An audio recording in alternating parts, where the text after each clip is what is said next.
আমার স্নেহের প্রিয় ছাত্রছাত্রীরা, আজ আমি দ্বিতীয় শ্রেণীর ক্লাস নেব। তাই দ্বিতীয় শ্রেণীতে তোমরা যারা পড়ো, তোমাদের আমার বইয়ে যে প্রথম পর্বের পড়া চলছে, আজকে আমি বাংলার অংশটা পড়াবো। দেখো, এই যে 19 পাতা থেকে, আজকে 19 পাতা থেকে 21 পাতার মধ্যে যে পড়াটা আছে, সেই পড়াটা আজকে আমরা পড়ব। তাই প্রথমে তোমরা 19 পাতা পড়ো। দেখো, 19 পাতায় আছে পাহাড়ের হাতছানি। প্রথমে আমি রিডিং পড়ছি, তোমরা আমার সঙ্গে রিডিং পড়ো। কেমন? সরব পাঠ পড়ো। সরব পাঠ প্রথমে আমরা করি। কেমন? পাহাড়ের হাতছানি। লম্বা পাহাড়ি পথ, নিম্নে নদী, লম্ফ ঝম্প করলে চলবে না। আলো ম্লান হয়ে এসেছে, আর ওঠা অসম্ভব। সবার সম্মতি নিয়ে এখানেই তাঁবু ফেলো। দেখো, ওই সুড়ঙ্গ পাহাড়ের চূড়ার হাতছানি। আমি আবার একবার পড়ছি, আমার সঙ্গে পড়ো। পাহাড়ের হাতছানি। দেখো, এটা একটা পাহাড়ি জায়গা, পাহাড়ি পথ। এই পাহাড় হাতছানি দিয়ে ডাকে, সেই জন্য বলছি পাহাড়ের হাতছানি। লম্বা পাহাড়ি পথ, এই যে দেখো লম্বা পাহাড়ি পথ। নিম্নে নদী, নিচে দেখো নদী বয়ে চলেছে। লম্ফ ঝম্প করলে চলবে না। আলো ম্লান হয়ে এসেছে, আর ওঠা অসম্ভব। সবার সম্মতি নিয়ে এখানেই তাঁবু ফেলো। দেখো, ওই সুরম্য পাহাড়ের চূড়ার হাতছানি। এই যে দেখো সুরম্য, ওই যে দূরের পাহাড় হাতছানি দিচ্ছে। তাহলে এখানে কি বলছে না, একটা লম্বা পাহাড়ি পথ, নিচে একটা নদী। এখানে কিন্তু লম্ফ ঝম্প করলে চলবে না, কারণ এখানে যদি এই পাহাড়ি পথ, সরু পথে যদি লাফানো হয়, যে কোনো মুহূর্তে অসাবধানতা বশত নিচে পড়ে যাবে, তাই না? সেই জন্যই বলছে আলো ম্লান হয়ে এসেছে, আলো কমে এসেছে। সেই জন্যই এই কথাগুলো বলা হচ্ছে। আর ওঠা অসম্ভব, পাহাড়ে ওঠা আর সম্ভব নয়। সবার সম্মতি নিয়ে এখানেই তাঁবু ফেলো। সবার মতামত নিয়ে কি করতে বলছে না, এখানেই তাঁবু ফেলতে বলছে। দেখো, ওই সুরম্য পাহাড়ের চূড়ার হাতছানি। খুব সুন্দর পড়া। এখানে দেখো এই যে যুক্ত ব্যঞ্জনগুলো আছে, লাল রং করা। দেখো ময় ব আছে, ময় বকে ভাঙলে কি হবে? মযুক্ত ব। ময় ফকে ময়ে দন্তের নকে ভাঙলে কি হবে? মযুক্ত দন্তান্ন। ময় ফকে ভাঙলে কি হবে? মযুক্ত ফ। ময় লকে ভাঙলে কি হবে? মযুক্ত ল। ময় ভকে ভাঙলে কি হবে? মযুক্ত ভ। ময় মকে ভাঙলে কি হবে? মযুক্ত ম। আর আছে ময় জফলা। ময় জফলাকে ভাঙলে কি হবে? মযুক্ত অন্তঃস্থ। এখানেই আমি যেগুলো বললাম, দেখো এইগুলো যুক্ত ব্যঞ্জনগুলো ভেঙে দেখানো আছে। এগুলো তোমরা ভালো করে দেখে অভ্যাস করবে, প্র্যাকটিস করবে খাতায় লিখে। কেমন? পরেরটা দেখো, এসো একই রকমের নতুন কথা শিখি। নতুন কথা দেখো একই রকমের। দন্তেশ্ব ময় ব ল কি হয়? সম্বল।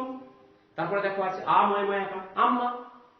আর অ ময় ভ আরম্ভ। ক ময় ক দন্তের ন কম্পন। গয়াসু ময় ফ গুম্ফ। অ ময় ল অম্ল। আ ময় ল ফলা আম্র। কেমন? একই রকমের নতুন কথা। এবার বলছে সাজিয়ে নিয়ে শব্দ বানাই এবং বাক্য রচনা করি।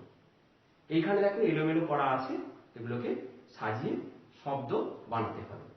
দেখো কি আছে? ল ময় ব অ কি হবে? অম্বল। তাহলে কি লিখবে এখানটায়? অ ময় ব ল অম্বল। এবার বলছে অম্বল দিয়ে একটা বাক্য রচনা করো। আজকে মায়ের করা অম্বলটা খুব সুন্দর খেতে হয়েছে, এরকম বলতে পারো। পরেরটা দেখো, দন্তান্ন ক ময় ব কি হবে? কম্পন। ক ময় ব দন্তান্ন কম্পন। না, আজকে হঠাৎ ভূমিকম্পে সবকিছু কম্পন হলো, বা আজকে এইমাত্র ভূকম্পন হলো, এটাও বলতে পারো তোমরা তোমাদের মতো করে, সহজ করে। আজকে এই মাত্র ভূকম্পন হলো।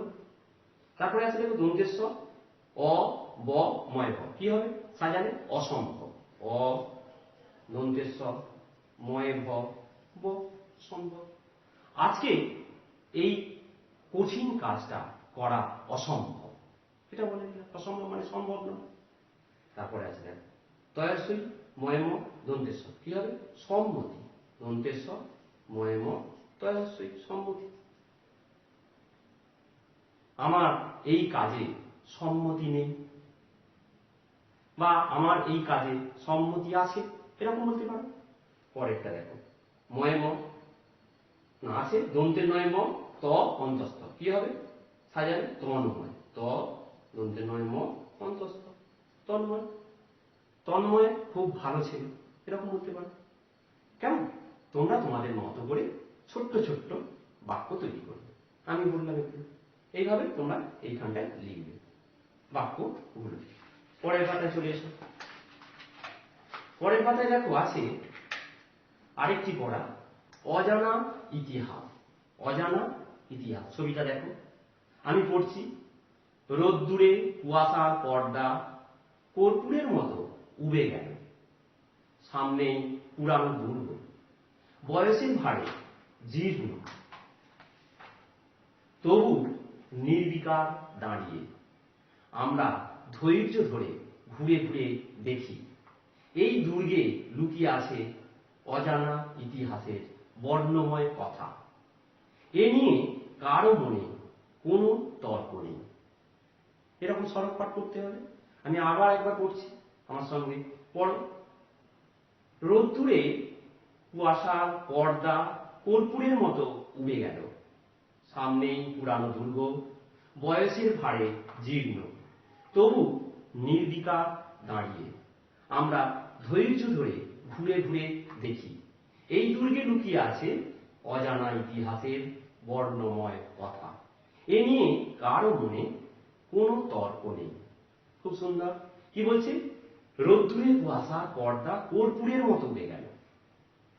না, যে কুয়াশার একটা পর্দা ছিল রোদ্দুর ওঠার সঙ্গে সঙ্গে, কর্পূর তোমরা দেখেছো ন্যাপথালিন কি হয় খোলা জায়গায় রেখে দিলে কি হয় উড়ে যায়, তাই না? তোমরা দেখেছো বড় ন্যাপথালিন, সেটা কি হয় কিছুদিন পরে দেখবে উড়ে গেছে, উদ্বায়ী পদার্থ। সেই রকম বলছে রোদ্দুর ওঠার সঙ্গে সঙ্গে কুয়াশার পর্দাটা কর্পূরের মতো উড়ে গেল, সামনেই পুরানো দুর্গ। এই যে দেখছো দুর্গ, সামনেই কি আছে একটা কেল্লা বা দুর্গ, বয়সের ভারে জীর্ণ। এই কেল্লাটার বা দুর্গটার অনেক বয়স হয়েছে, সেই জন্য কি হয়েছে জীর্ণ হয়ে গেছে, তবু নির্বিকার দাঁড়িয়ে, তবু কি হয়ে আছে উদাসীন ভাবে দাঁড়িয়ে আছে। আমরা ধৈর্য ধরে ঘুরে ঘুরে দেখি, এই যে দেখো ঘুরে ঘুরে দেখছি না ধৈর্য ধরে, লুকিয়ে আছে অজানা ইতিহাসের বর্ণময় কথা। অনেক পুরানো ইতিহাসের সাক্ষী বহন করে চলেছে এই দুর্গটা, সেই জন্য এই কথাটা বলছে। এ নিয়ে কারো মনে কোনো তর্ক নেই, এটা নিয়ে কোনো দ্বিধা বা তর্ক নেই। তাহলে দেখো এখানে দেখো কিছু যুক্ত ব্যঞ্জন আছে, এই যুক্ত ব্যঞ্জনগুলো আমাদেরকে লিখতে হবে। আমি দেখো লিখছি, এখানে আছে দেখো দয়েরে, কি আছে দেখো দয়েরে, দয়েরে ভাঙলে কি হবে র যুক্ত দ, আগে র, দয়েরে আগে র। তারপরে আছে দেখো কি কয়েরে, কয়েরে ভাঙলে কি হবে র যুক্ত ক, কয়েরে ভাঙলে কি হবে র আগে যুক্ত ক। তাহলে মনে রেখো রেপ, রেপ র আগে আছে, দয়ের যার মাথায় রেপ, তাহলে র যুক্ত সেই বর্ণ দ, কয়েরে র যুক্ত ক, কয়েরে র যুক্ত ক, এরকম অনেক আছে। গয়েরে, গয়েরকে ভাঙলে কি হবে র যুক্ত গ, তাই না র যুক্ত গ। এইভাবে এগুলো তোমরা করে ফেলবে। মূর্ধন্যয় রেপ, মূর্ধন্য, মূর্ধন্যয় রেপ আছে, তাহলে কি হবে র যুক্ত মূর্ধন্য, অন্তস্থ জয় রেপ র যুক্ত অন্তস্থ জ, কেমন দয়েরে র যুক্ত দ, বয়েরে র যুক্ত ব, এবং কয়ের বলে গিয়েছি রযুক্ত ক। একই ধরনের আরো নতুন কথা শিখি। অ চয়ের দন্তের নয় কি হয়? অর্চনা। চ ময়ের কি হয়? চর্ম। দ তালুসয়ের দন্তের নয় দর্শন। অ ধয়ের অর্ধ। ফ দয়ের ফর্দ। চ চয়ের কাকা চর্চা। বয়াকা মূর্ধন্য ছয়ের ফসই ক বার্ষিক। এইভাবে আরো কিছু আমরা একই রকমের নতুন কিছু আমরা শিখলাম। এবার চলে এসো ডান দিক ও বাম দিক মেলায়। আমি দেখো বলে লিখেছি এই ডান দিকের সঙ্গে বাম দিক কি করতে হবে? মেলাতে হবে। দেখো তো রযুক্ত গ মানে কি? দেখো যে রযুক্ত গ পড়েছো গয়ের, তাহলে গয়ের পেজ এখানে আছে, তাহলে এইটা জুড়ে দাও রযুক্ত গ। রযুক্ত ক মানে কি? কয়ের, তাহলে এইটার সঙ্গে হবে। ক যুক্ত র মানে কি? কয়ের রফালা। কয়ের রফালা কোথায় আছে? দেখো এই যে এখানে আছে। র যুক্ত অন্তস্থ জ কি হবে? না, র যুক্ত অন্তস্থ জ, অন্তস্থ জয়ে রে, তাহলে এখানে হবে। আর একটা আছে দ যুক্ত র কি হবে? দয়ের রফালা। দয়ের রফালা এই, তাহলে বুঝতে পারছো কি? র যুক্ত গ গয়ে রে, র যুক্ত ক কয়ে রে, দ যুক্ত র দয়ের রফালা, ক যুক্ত র কয়ের রফালা, আর র যুক্ত অন্তস্থ জ অন্তস্থ জয়ে রে, তাই না? এইভাবে তোমরা এটা করে নেবে। এবারে কি বলছে দেখো, একই অর্থযুক্ত শব্দ পাঠ থেকে খুঁজে নিয়ে লিখি। এখানে যে শব্দগুলো আছে অর্থ একই, এইরকম নিয়ে এখানে লিখতে হবে। দেখো যবনিকা। যবনিকা মানে কি জানো? পর্দা। তাহলে লিখে ফেলো পর্দা। প এখানটায় লিখবে, আমি বলে লিখেছি দেখো যবনিকা। কেমন? তাহলে যবনিকা মানে কি?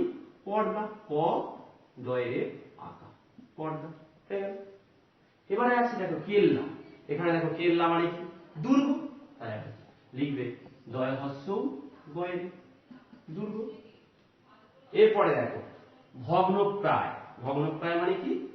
জীর্ণ। তাহলে বইটা আছে বর্গীজয় দীর্ঘই মূর্ধন্যয়ে জীর্ণ। ভগ্নপ্রায় মানে জীর্ণ। আর উদাসীন দেখো কোথায় আছে? নির্বিকার।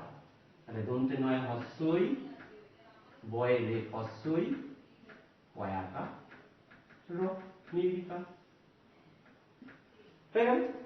আবার বলছি, বইতে আছে, এটা আমি বোর্ডে তুলেছি দেখো। যবনিকা মানে কি? পর্দা, মানে একই অর্থ।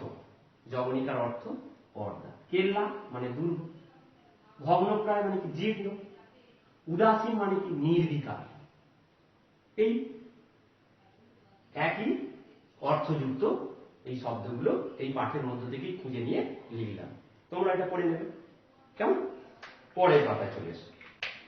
পরের পাতায় আছে দেখো একটা চিড়িয়াখানার ছবি। মজার চিড়িয়াখানা। চিড়িয়াখানা গেলে তোমরা বিভিন্ন ধরনের পশু দেখতে পাও, পাখি দেখতে পাও, তাই না? অনেক মাছ, অনেক রকমের মাছ দেখতে পাও, কুমির দেখতে পাও, তাই না? আবার সাপ এরকমও দেখতে পাও। তাহলে চিড়িয়াখানায় এইসব জন্তু জানোয়ার আমরা দেখতে পাই। এখানে কি বলছে দেখো, মজার চিড়িয়াখানা। আমি পড়ছি, তোমরা আমার সঙ্গে পড়ো। গিয়েছিলাম চিড়িয়াখানায়, বলগা হরিণ ভাল্লুক দেখলাম, আর দেখলাম উল্টে পাল্টে লাফ দিচ্ছে হনুমান। পাশেই বোল্ডার দিয়ে ঘেরা গন্ডারের খাঁচা, উট পাখির গা যেন কলকাতার শাল। এসব একেবারে কল্পনা নয়, সত্যি মজার অভিজ্ঞতা। আবার বলছি, গিয়েছিলাম চিড়িয়াখানায়, বলগা হরিণ ভাল্লুক দেখলাম, আর দেখলাম উল্টে পাল্টে লাফ দিচ্ছে হনুমান। এই যে দেখো হনুমান খাঁচায় লাফ দিচ্ছে। পাশেই বোল্ডার দিয়ে ঘেরা গন্ডারের খাঁচা। এই যে দেখো বোল্ডার দিয়ে ঘেরা আছে গন্ডারের খাঁচাটা। উট পাখির গা যেন কলকাতার শাল। এই যে দেখো উট পাখির গাটা। আর এসব একেবারেই কল্পনা নয়, সত্যি মজার অভিজ্ঞতা। খুব সুন্দর এটা। এই চিড়িয়াখানা নিয়ে এই কথাগুলো বলছে, বিভিন্ন পশুর কথা বলছে এখানে, তাই না? চলো উপরের রঙিন অংশগুলোকে ভেঙে দেখি, যে যুক্ত ব্যঞ্জনগুলো আছে। দেখো লয় গ, ভাঙলে কি হবে? ল যুক্ত গ। তারপর আছে দেখো লয়ে ড, ল যুক্ত ড। তারপর আছে দেখো লয়ে ক, ল যুক্ত ক। তারপরে কি আছে? লয়ে ল, ল যুক্ত ল। তারপরে আছে লয়ে ট, ল যুক্ত ট। আর আছে লয়ে প, ল যুক্ত প।